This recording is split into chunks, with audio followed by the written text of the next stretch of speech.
बोले श्यावर रामचंद्र की जय, पवन सुत हनुमान की जय, श्री अम्बे मात की जय, हर हर महादेव। राजा राम राम राम सीता राम राम राम, राजा राम राम राम सीता राम राम राम, राजा राम राम राम सीता राम राम, राजा राम राम राम सीता राम, राधा श्याम श्याम श्याम राधे श्याम श्याम श्याम सीताराम सीताराम सीताराम सीताराम, राजा राम राम राम सीताराम राम, राजा राम राम राम सीताराम, राधे श्याम श्याम श्याम राधे श्याम श्याम श्याम सीताराम, राधे श्याम श्याम श्याम राधे श्याम श्याम श्याम, राजा राम राम राम राधे श्याम श्याम श्याम श्याम। बोले श्यावर रामचंद्र की जय, पवन सुत हनुमान की जय, श्री अम्बे मात की जय, श्री सतगुरु महाराज की जय, हर हर महादेव। श्री राम जय राम जय जय राम, श्री राम जय राम जय जय राम। भगवान शंकर के आशीर्वाद से, प्रभु श्री राम जी के कृपा से, देवी माँ के आशीर्वाद से, सदगुरु के कृपा से, श्री भक्तमाल कथा भाग 306। श्री बेनी जी ये मथुरा मंडल के भक्तगण हैं। उसके आगे कलयुग की भक्त नारियों की कथा आप लोग सुनेंगे। अगले भाग में आप लोगों ने श्री मथुरा मंडल के श्री गुंजा माली जी और श्री केशव जी दंडौती, श्री चतुर्भुजदास जी की आप लोग कथा सुना। अब इस भाग में आप लोग मथुरा मंडल के भक्तगण, कलयुग की भक्त नारियां, इनके बारे में आप कथा सुनेंगे।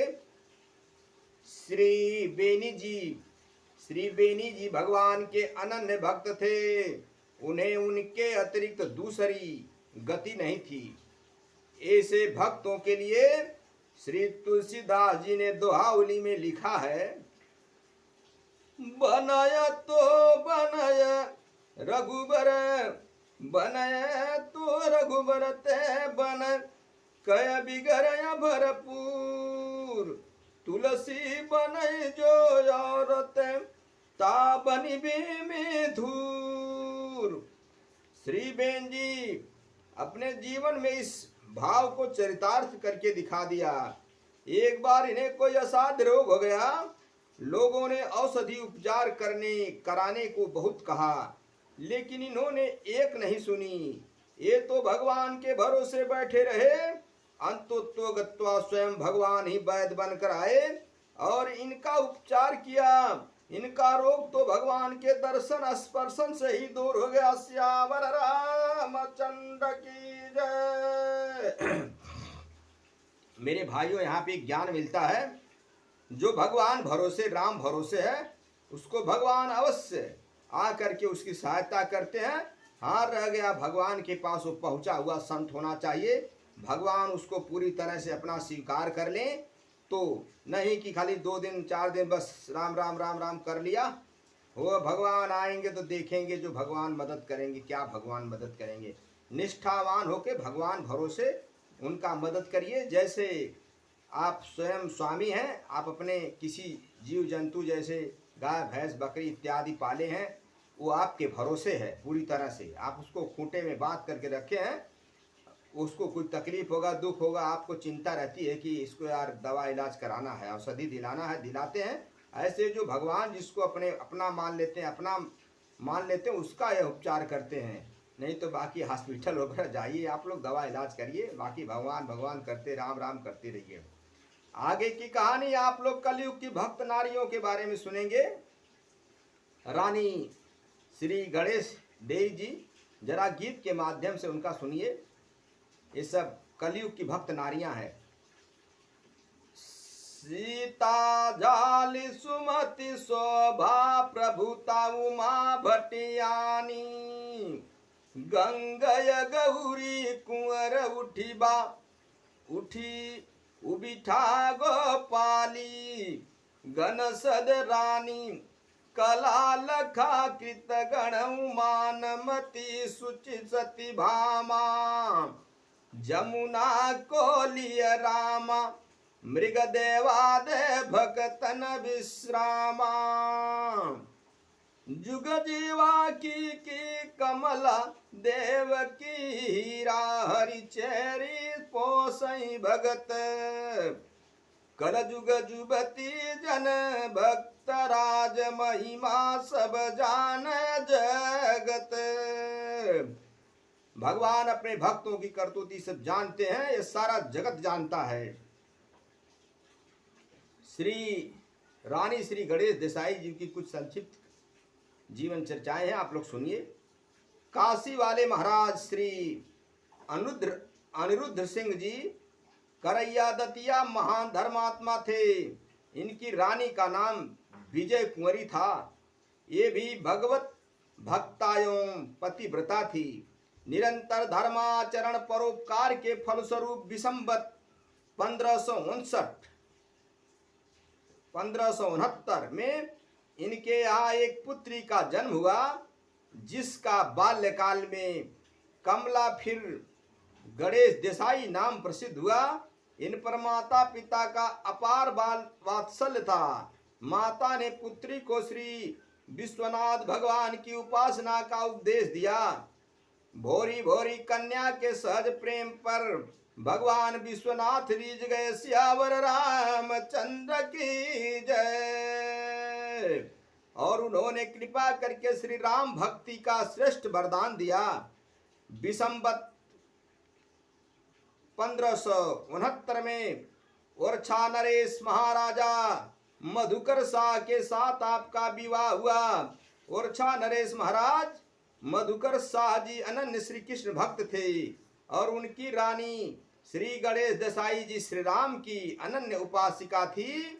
एक बार श्रावण के महीने में झूलन के उत्सव पर श्री मधुकर शाह जी तो वृंदावन आए और रानी श्री गणेश देसाई जी ने अयोध्या की यात्रा की। उत्सव समाप्त होने पर महाराज मधुकर शाह जी तो ओरछा चले गए, परंतु श्री गणेश देसाई जी अयोध्या से नहीं लौटी। महाराज मधुकर शाह जी ने 2-4 बार पत्र भी लिखा कि मैं श्री वृंदावन से आ गया, अब तुम भी अयोध्या से चली आओ। परंतु श्री गणेश देसाई जी का श्री अवध में ऐसा मन रमा कि उनका ओरछा जाने का मन ही नहीं करता था। सियावर रामचंद्र की जय। अंत में श्री मधुकर शाह जी ने खिसिया कर पत्र लिखा कि बार बार बुलाने पर भी नहीं आती हो, लगता है कि अब की बार श्री राम जी को लेकर ही लौटोगी। राजा की यह बात महारानी गणेश देसाई को लग गई। इन्होंने प्रेमावेश में राजा को पत्र लिख दिया कि सचमुच अब तो मैं श्री प्रभु को लेकर ही ओरछा को आऊंगी, अन्यथा यही शरीर छोड़ दूंगी। सियावर रामचंद्र की जय। इसके बाद महारानी श्री गणेश देसाई ने मन में विचार किया कि राजा हमारे प्रेम का उपहास कर रहे हैं। अरे हमारे समान तो श्री राम जी की न जाने कितनी दासियां हैं। यदि सबकी सब आग्रह करे तो श्री राम श्री अयोध्या का सुख छोड़कर दासियों के साथ कहां कहां जाएंगे। फिर धाम छोड़ने का हट कौन करेगा। सियावर रामचंद्र की जय। कहा गया है, जो सेवक सही बही संग कोची, निज हित चाहिता सुमति पोची। उधर बिना प्रभु को लिए मैं ओरछा में पांव नहीं रख सकती, क्योंकि तब तो राजा मेरा और मेरे प्रभु और भी अधिक उपहास करेंगे। यह सब सोचकर रानी प्रेम के कारण अत्यंत विकल हो गई। इन्हें प्रभु का वियोग व्याप गया। जब विरह असहा होने लगा तो रानी तन त्याग का संकल्प कर श्री सरयू में कूद गई। सियावर रामचंद्र की जय। परंतु यह क्या, अगाध जल राशि में कूदते ही श्री रघुनाथ जी इनकी गोद में आ गए और रानी को श्री सरयू के प्रवाह से बाहर निकाल लाए और बोले, चिंता मत करो, मैं तुम्हारे साथ संघर्ष ओरछा चलने के लिए तैयार हूं। श्री प्रभु का दर्शन कर एवं कृपा में वचनों को सुनकर रानी परमानंद सिंधु में मग्न हो गई। सियावर रामचंद्र की जय।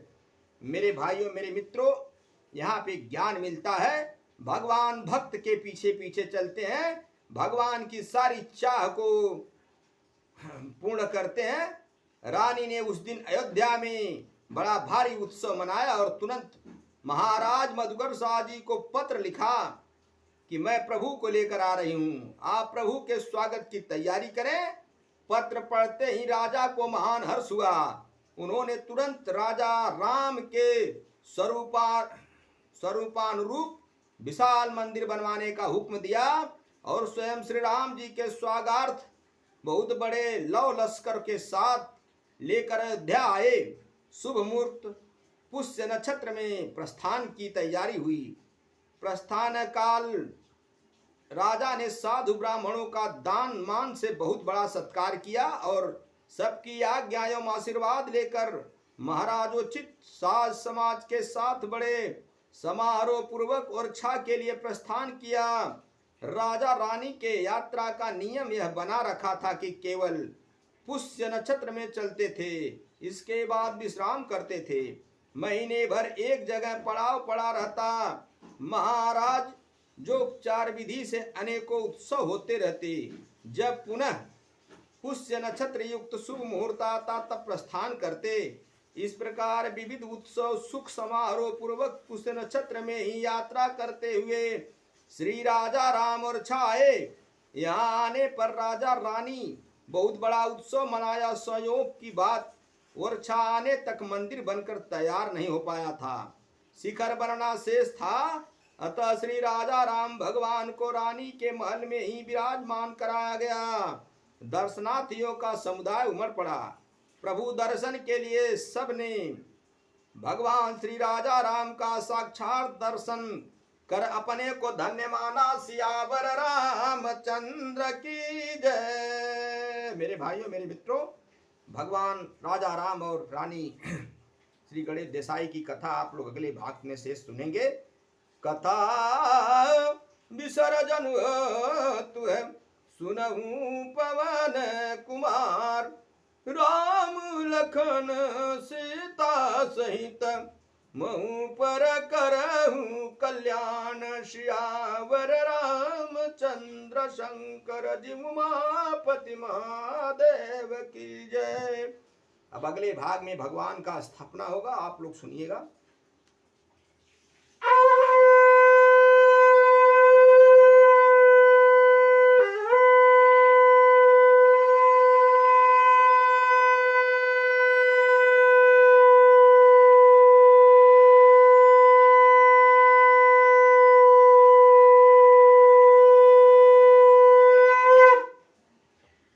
हरिओम, हरि नारायण।